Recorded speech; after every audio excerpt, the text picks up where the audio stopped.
Students, आज का जो एक्सेल का क्लास है, इस एक्सेल के क्लास में हम लोग एक्सेल के लॉजिकल फंक्शंस के बारे में जो है ना डिस्कस करेंगे। लॉजिकल फंक्शंस के जो लिस्ट है ना, उनका लिस्ट बहुत सारा लंबा लिस्ट है। बारी बारी से मैं सारे लॉजिकल फंक्शंस को तो नहीं, लेकिन कुछ उनमें से कुछ ऐसे लॉजिकल फंक्शंस जैसे कि इफ, एंड, और, नॉट, नेस्टेड इफ, ये सब जो लॉजिकल फंक्शंस है ना, इनका यूज करना मैं आप लोगों को बताऊंगा। पहले शुरुआत करते हैं कि लॉजिकल फंक्शंस काम क्या करता है। एक्सेल के अंदर आप लॉजिकल फंक्शंस को यूज क्यों करेंगे, आखिर ऐसा क्या काम होता है इस फंक्शन के थ्रू। तो मैंने यहाँ पे एक डेफिनेशन लिया है ये गूगल से कि logical functions are used to test whether a condition is true और फॉल्स। मतलब लॉजिकल फंक्शंस का हम यूज करते हैं जब हमारे पास ऐसा कोई डेटा सीट है और उस डेटा सीट में हमें कुछ ऐसा रिजल्ट देना है जो एक पर्टिकुलर कंडीशन के अकॉर्डिंग देना है। अब उस कंडीशन को हम चेक कैसे करेंगे, और उसको चेक करने के बाद हम ये डिसाइड कैसे करेंगे कि हमारा कंडीशन ट्रू है या हमारा कंडीशन फॉल्स है, और हमें उस कंडीशन के ट्रू होने पे क्या रिजल्ट देना है और कंडीशन के फॉल्स होने पे क्या रिजल्ट देना है। तो ऐसे सारे सिचुएशंस के लिए ना एक्सेल ने ये लॉजिकल फंक्शंस को क्रिएट किया है, लॉजिकल फंक्शंस को बनाया है एक्सेल के अंदर। अब इसमें क्या होता है, depending on the result of the test you can then choose to do one thing और अनदर। आप अब उस टेस्ट के अकॉर्डिंग, आप जो टेस्ट करते हो ना, उस टेस्ट के अकॉर्डिंग आप ये चूज कर सकते हो कि आपको कौन सा काम करना है, या ये काम करना है या वो काम करना है, नहीं वन काम या अनदर काम, कोई दूसरा करना है। मतलब जस्ट लाइक हमें ट्रू का रिजल्ट दिखाना है या फॉल्स का दिखाना है, या फिर आगे फर्दर हम डिफरेंट कैलकुलेशन भी कर सकते हैं कि ठीक है मुझे ये रिजल्ट से मतलब मैं सेटिस्फाइड नहीं हूं तो मुझे और अगला टेस्ट भी करना है। मतलब एक साथ हम एक टेस्ट से रिजल्ट से अगर सेटिस्फाई नहीं हुए तो हम क्या करेंगे, दूसरा टेस्ट भी करेंगे। तो वैसे सिचुएशन में हम लोग ना नेस्टेड इफ का यूज करते हैं, ठीक है, या हम लोग इफ के साथ एंड या इफ के साथ और फंक्शन का भी यूज करते हैं। तो वो सारी चीजें, वो सारा सिचुएशन हम लोग हैंडल करेंगे। अलग अलग सिचुएशन के अकॉर्डिंग देखेंगे कि कैसे, किस तरह के कौन कौन से लॉजिकल फंक्शंस हमारे किस किस सिचुएशन में काम आएंगे और कौन कौन से प्रॉब्लम का वो हमारा एग्जैक्ट सॉल्यूशन बताएंगे। ठीक है, तो सबसे पहले शुरुआत करते हैं हम लोग इफ फंक्शन से। इफ लॉजिकल फंक्शन जो है हमारा वो क्या है, तो the if logical function, the if function of Excel allow you to make logical comparison between values and give two results. First true if comparison true and second false if comparison false. मतलब आपको if function में ना आप दो logical comparison करते हैं, मतलब आप वैल्यूज के बीच में ना, है ना, कंपैरिजन करते हैं और इसमें दो रिजल्ट आपको मिलते हैं। दो रिजल्ट में भी तब जब अगर आपका कंपैरिजन यानी आपका जो टेस्ट ट्रू होता है तो ट्रू रिजल्ट मिलेगा, अगर टेस्ट ट्रू नहीं होता है तो ट्रू टेस्ट फॉल्स होगा और उस कंडीशन में फॉल्स रिजल्ट मिलेगा। दो रिजल्ट मिलेगा लेकिन दोनों में से कोई एक, इधर ट्रू और फॉल्स, दोनों में से कोई एक ही रिजल्ट आप डिस्प्ले करा सकते हैं इफ फंक्शन के थ्रू, इफ लॉजिकल फंक्शन के थ्रू। अगर कंडीशन टेस्ट ट्रू होता है तो ट्रू रिजल्ट मिलेगा, अदरवाइज कंडीशन अगर फॉल्स हो जाता है तो फॉल्स रिजल्ट मिलेगा। दोनों रिजल्ट एक साथ नहीं मिलेगा। ठीक है, सपोज एग्जाम्पल देखते हैं, उसके पहले हम लोग सिंटेक्स देखें। तो सिंटेक्स है हमारा इफ फंक्शन का क्या, सबसे पहले तो आपको पता है इक्वल साइन का यूज करना होता है, इक्वल साइन इज इक्वल, फिर उसका इफ फंक्शन का ब्रैकेट ओपन करेंगे और सबसे पहले हम लॉजिकल कंडीशन लेंगे। जो हमें कंपैरिजन करना है ना जो वैल्यूज के साथ, वो कंपेयर का जो भी लॉजिक होगा वो यहाँ पे टाइप करेंगे, देन कॉमा लगाएंगे। उसके बाद जो भी आपका अगर ये लॉजिकल टेस्ट अगर ट्रू होता है तो ये ट्रू रिजल्ट आएगा। तो ट्रू रिजल्ट में आप क्या डिस्प्ले कराना चाहते हैं वो टाइप कर दीजिए। हो सकता है कि वो कंपैरिजन टेस्ट जो है ना वो फॉल्स भी हो जाए, तो फॉल्स के कंडीशन में आपको क्या रिजल्ट देना है, तो ट्रू पार्ट के बाद, ट्रू रिजल्ट के बाद कॉमा लगाना है और फॉल्स रिजल्ट भी हमें यहाँ टाइप करना है। हमें दोनों रिजल्ट यहाँ लिखने हैं, ट्रू होने पे क्या रिजल्ट देना है और फॉल्स होने पे क्या रिजल्ट देना है। एक्सेल अब उसको कंपेयर करेगा और जो रिजल्ट उसको मिलेगा, यानी अगर उसको ट्रू रिजल्ट मिलेगा, कंडीशन अगर टेस्ट ट्रू हो जाता है तो वो ट्रू रिजल्ट आपको डिस्प्ले करेगा, अगर कंडीशन फॉल्स हो जाता है टेस्ट तो आपको वो फॉल्स रिजल्ट जो है वो रिटर्न करेगा। चलिए आइए देखते हैं। तो हमारे पास यहाँ पे मैंने एक टेबल बनाया है, ऐसे टेबल मेरे पास बहुत सारे हैं और भी आगे टेबल्स हैं मैंने बनाए हैं अलग अलग एग्जांपल्स के लिए। अब सपोज ये मेरे पास पहला टेबल है जिसमें मैंने कुछ स्टूडेंट्स के नाम लिए हैं, कुछ स्टूडेंट्स के नाम है यहाँ पे। फिर उनका एक टेस्ट हमने लिया टैली का, उसके मार्क्स दिया मैंने, यहाँ पे एक्सेल टेस्ट हमने लिया उसका मार्क्स दिया है। अब हम इनका टोटल कैलकुलेट कर लेते हैं। तो टोटल करना बिल्कुल आसान है। आप यहाँ पे ये दोनों सेल सेलेक्ट करके एक खाली सेल ले लोगे और ऑल इक्वल शॉर्टकट यूज करोगे ऑटो सम का, ये सम निकल आएगा और देन आप इसको ड्रैग कर लो। ठीक है, तो अब आप बोलोगे कि सर अभी आपने क्या बताया, कौन सा शॉर्टकट यूज करना ऑटो सम का, तो ऑल प्लस इक्वल, यानी ऑल्ट के साथ अगर आप इक्वल प्रेस करोगे, ठीक है, ये ऑल्ट इक्वल प्रेस करोगे तो ये किस चीज का है, ऑटो सम हो जाए।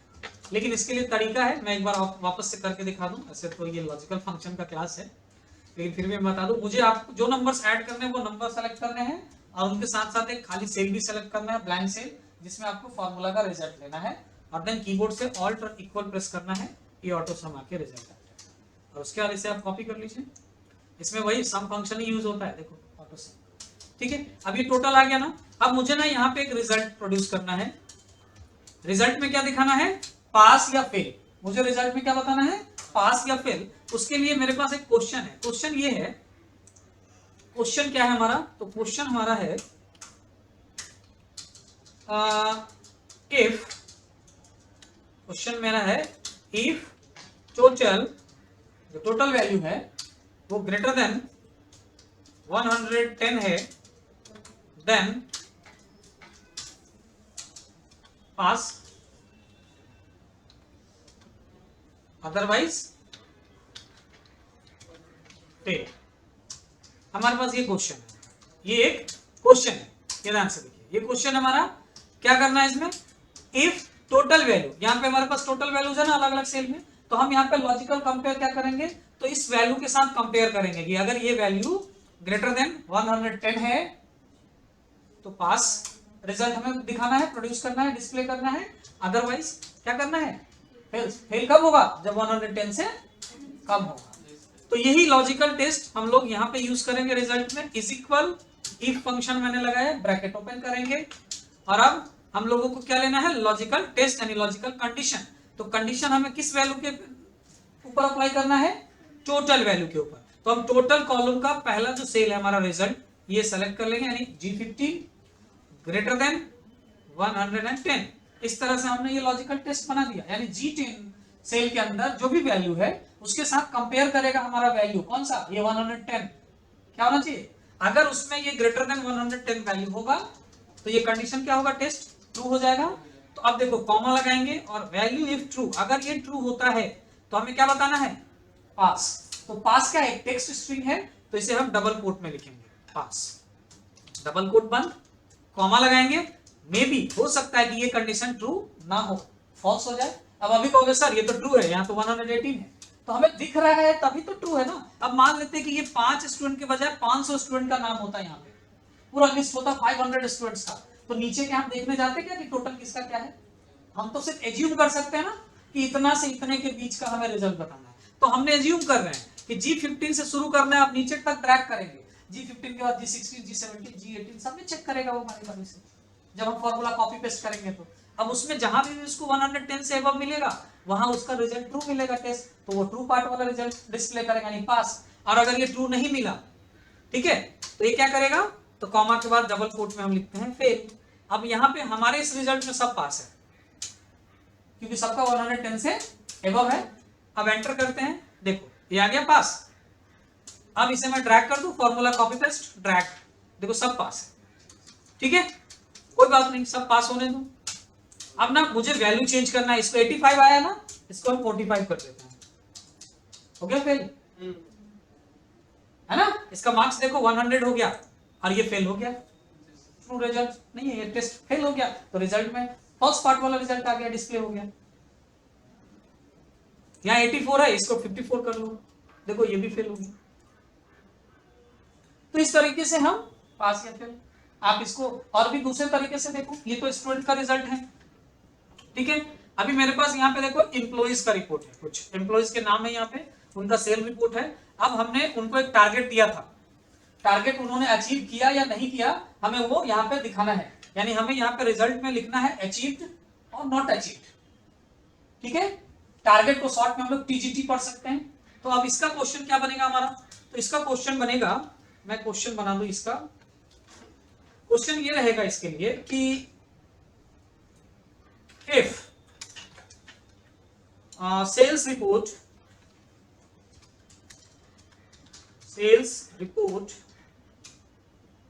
greater than equal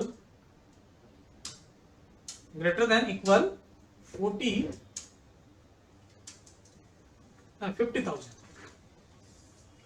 when TGT यानी target achieved, otherwise not achieved, target not achieved। ठीक है, ये हमारा क्वेश्चन है। तो अब ये क्वेश्चन पे हम यहां अप्लाई करेंगे कंडीशन क्या होगा, is equal if, logical test में हम ये सेल रिपोर्ट का पहला वैल्यू ले लेंगे, पहले एम्प्लॉय का, और यहां पे लगाएंगे ग्रेटर देन इक्वल साइन, है ना, और वैल्यू देंगे 50,000। ये हमारा टेस्ट हो गया, कॉमा लगाया मैंने। अब अगर ये ट्रू होता है टेस्ट, तो ट्रू पार्ट में हमें क्या दिखाना है, टारगेट अचीव्ड। तो हमने यहां डबल कोट में ले लेना है TGT underscore achieved, double quote बंद, कॉमा लगाना है। अगर ये नहीं हुआ तो फिर डबल कोट, अगर फर्स्ट पार्ट हुआ तो डबल कोट में TGT टारगेट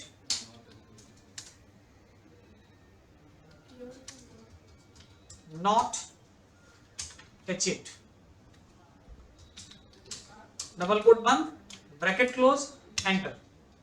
देखो इसको थोड़ा मैं बड़ा कर लूं सेल को, ये देखो ये 50,000 प्लस है तो टारगेट अचीव्ड। अब इसे फॉर्मूला कॉपी पेस्ट करते हैं, ड्रैग कर लेते हैं हम। ये देखिए जो 50,000 से बिलो रहा वो लिख रहा है टारगेट नॉट अचीव्ड। तो अब ये आप चाहे स्कूल में काम कर रहे हो, स्टूडेंट्स का मार्कशीट रिपोर्ट बनाओ, वहां पास फेल करना हो तो ये कर सकते हो। इंस्टीट्यूशन में पास फेल का रिजल्ट बनाना है तो आपको मैंने बताया ये कर सकते हैं। या फिर आप यहाँ पे सेल्स रिपोर्ट बना रहे हैं कंपनी का, किसी ऑफिस में एम्प्लॉइज का, वो यहाँ पे आप अप्लाई कर सकते हो, कहीं पे भी आप अप्लाई कर सकते हो, है ना, बिल्कुल आसान तरीके से। अब मान लो कि ये तो पास फेल दिखाना था तो हम डबल कोट में लिख के दिखा रहे हैं। अब इस रिजल्ट पे आते हैं, हमें सेम यही रिजल्ट दिखाना है पास फेल का, लेकिन सपोज करो कि ये टोटल का कॉलम ही नहीं रहेगा,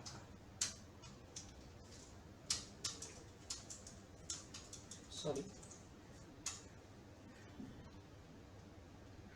ये टोटल का कॉलम ही नहीं रहेगा, सिर्फ आपको टेस्ट मार्क्स दिए गए हैं और अब आपको टोटल भी टोटल नहीं है। ये टोटल समझो क्या है, समझो अभी थोड़ी देर के लिए ये हाइड ये नहीं है, और आपको रिजल्ट बताना है पास फेल, और क्वेश्चन फिर यही रहेगा हमारा, if total is greater than 110 then pass otherwise fail. तो आप कैसे करोगे, पहले इसका टोटल निकालना पड़ेगा ना। अब आप चाहे देना तो इफ जहां पे आप लॉजिकल टेस्ट देते हो ना, वहीं पे आप टोटल कैलकुलेशन भी कर सकते हैं। जरूरी नहीं कि कैलकुलेटेड वैल्यू पे ही हम सिर्फ ये लॉजिकल टेस्ट अप्लाई करें, हम इफ लॉजिकल टेस्ट के अंदर भी कैलकुलेशन कर सकते हैं। कैसे करेंगे जरा देखते हैं इसको। यहाँ पे मैंने अप्लाई किया is equal if bracket open. अब लॉजिकल टेस्ट के जगह पे टोटल देना था तो टोटल तो मैंने यहाँ पे लेना नहीं है, हमें इन दोनों टेस्ट रिपोर्ट से टोटल कैलकुलेट करना है। तो हम यहाँ लॉजिकल टेस्ट में ना एक और ब्रैकेट ओपन कर लेंगे, ब्रैकेट के बाद ब्रैकेट, और पहले ये दोनों टेस्ट का मार्क्स ले लेंगे, test tally test plus Excel test. अब इन दोनों का टोटल यहाँ आ जाएगा। अब ये ब्रैकेट क्लोज कर देते हैं, इससे क्या होगा, इससे इन दोनों का टोटल यहाँ निकल जाएगा, ठीक है, प्लस करने से। अब इन दोनों के प्लस का जो टोटल वैल्यू आया वहां पे अब लगाएंगे greater than sign 110।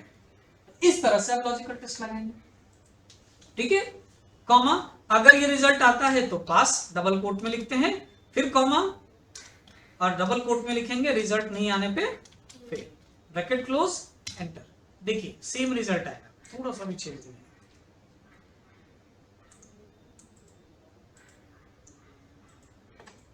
Same result आया क्या। अब देखो इसमें मैंने क्या किया, सॉरी यहाँ इस रिजल्ट में मैंने क्या किया, टोटल सेल में जो वैल्यू था ना उसको लेकर के मैंने कंपैरिजन किया। अब मेरे पास टोटल वैल्यू नहीं था तो इस वाले में हमने क्या किया, पहले हम यहीं पे टोटल कैलकुलेट कर लिए और उस टोटल का जो वैल्यू आया उसमें ग्रेटर देन जो भी हमारा कंडीशन था वो हमने कंडीशन लगा दिया, टेस्ट लॉजिकल टेस्ट अप्लाई कर दिया। तो हम ऐसे भी कर सकते हैं। चलिए आइए एक और एग्जांपल देखता हूं मैं, लेकिन इसके लिए मुझे शीट 2 में चलना है। ये देखो मैंने यहाँ पे कुछ लिस्ट बनाया है, मेरे पास यहाँ कस्टमर आईडीज हैं, यहाँ पे आइटम नेम है, उनके रेट है, क्वांटिटी है, और यहाँ पे मुझे ना डिस्काउंट देना है। डिस्काउंट क्या देना है, तो मुझे डिस्काउंट का एक क्वेश्चन है जो मैं यहाँ नीचे ले रहा हूँ। देखो डिस्काउंट का क्वेश्चन मैं नीचे ले रहा हूँ। क्वेश्चन ये है कि मुझे डिस्काउंट देना है 50 रुपीज का, मुझे डिस्काउंट 50 रुपीज का देना है, या सपोज 50 नहीं 20 रुपीज का देना है, ठीक है। डिस्काउंट मुझे 20 या 50 या 100 या 10 30 जितना का भी देना हो आप दे सकते हो। कंडीशन ये है कि डिस्काउंट देने के लिए हमें कंडीशन ये लगाना है कि जिनका भी क्वांटिटी, ये जो क्वांटिटी है ना मोर देन 50 है, जिनकी भी क्वांटिटी मोर देन 50 है, जिन कस्टमर्स ने 50 से ज्यादा ऑर्डर किया है, मतलब क्वांटिटी 50 से एबव ऑर्डर किया है, उनको हमने 20 रुपए का स्पेशल मतलब 20 रुपए का डिस्काउंट देने का सोचा। तो इसमें क्वेश्चन में क्या बनेगा, if quantity greater than 50 then 20 rupees discount,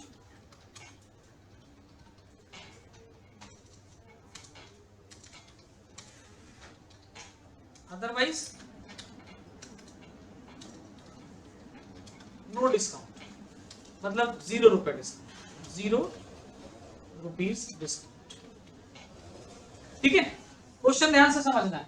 question क्या कह रहा है कि if quantity greater than 50 then 20 रुपए का discount, then 20 rupees discount, otherwise 0 rupees discount, ठीक है। तो अब यही क्वेश्चन यहां पे अप्लाई करते हैं, इज इक्वल इफ, अब हमें क्वांटिटी वाले कॉलम से कंडीशन लेना है ना, तो क्वांटिटी का है डी कॉलम में है, तो हमें क्वांटिटी का पहला सेल सेलेक्ट करना है, यानी D2 ग्रेटर देन 50। अगर D2 ग्रेटर देन 50 होता है, यानी D2 में जो भी क्वांटिटी का वैल्यू है अगर वो 50 से एबव है तो हमें क्या करना है, 20 रुपए का डिस्काउंट देना है। तो ये अगर ट्रू होता है तो कॉमा के बाद क्या लेंगे, वैल्यू इफ ट्रू, तो अब डिस्काउंट देना है वैल्यू में, फिगर में, न्यूमेरिक वैल्यू। तो न्यूमेरिक वैल्यू हमें डबल कोट में लिखने की जरूरत नहीं होती है, तो हम यहां से वैल्यू 20 ऐसे टाइप करेंगे, कॉमा लगाएंगे। अगर ये कंडीशन ट्रू नहीं हुआ, फॉल्स हो गया टेस्ट, तो फॉल्स रिजल्ट भी तो देना है, क्या देना है, 0 रुपए डिस्काउंट, तो हम यहाँ पे 0 टाइप करेंगे, ब्रैकेट क्लोज, एंटर। तो देखो इसको 20 रुपए का डिस्काउंट मिला क्योंकि ये 50 एबव है। अब आगे इसको ड्रैग करें नीचे तक, ये ड्रैग किया, देखो जिसका जिसका कॉलम में देखो क्वांटिटी 50 से कम आ रहा है उनको डिस्काउंट नहीं मिला, जिनका जिनका 50 से एबव है उनको डिस्काउंट मिला। तो ये है लॉजिकल इफ फंक्शन, सिंपल सा, एक कंडीशन लगाना है और उस कंडीशन में अगर वो कंडीशन टेस्ट जो भी है लॉजिकल टेस्ट अगर ट्रू होता है तो हमें ट्रू रिजल्ट देना है, अगर वो फॉल्स हो गया तो हमें फॉल्स रिजल्ट देना है, कोई एक देना है एक बार, ठीक है ना। तो ये अलग अलग एग्जांपल्स है, मैंने आप लोगों को true functions sorry if logical functions के बारे में बताया। आगे हम अभी और भी लॉजिकल फंक्शन सीखने वाले हैं, लेकिन आज के क्लास में बस यही फंक्शन का इतना ही। नेक्स्ट क्लास में हम और भी लॉजिकल फंक्शंस पे डिस्कस करेंगे। प्रैक्टिस करते रहिए आप लोग, जितना प्रैक्टिस करोगे उतना ज्यादा आपको फंक्शंस को यूज करने में ना आसानी होगी, और भी आप डिफरेंट लॉजिक सोचिए, आप अपना खुद का डेटा बनाइए और उसमें आप लॉजिक सोच के और उसमें चेक कीजिए ट्रू फॉल्स में रिजल्ट आपका जो आप चाहते हो आता है या नहीं आता है, ठीक है ना। Okay, thank you.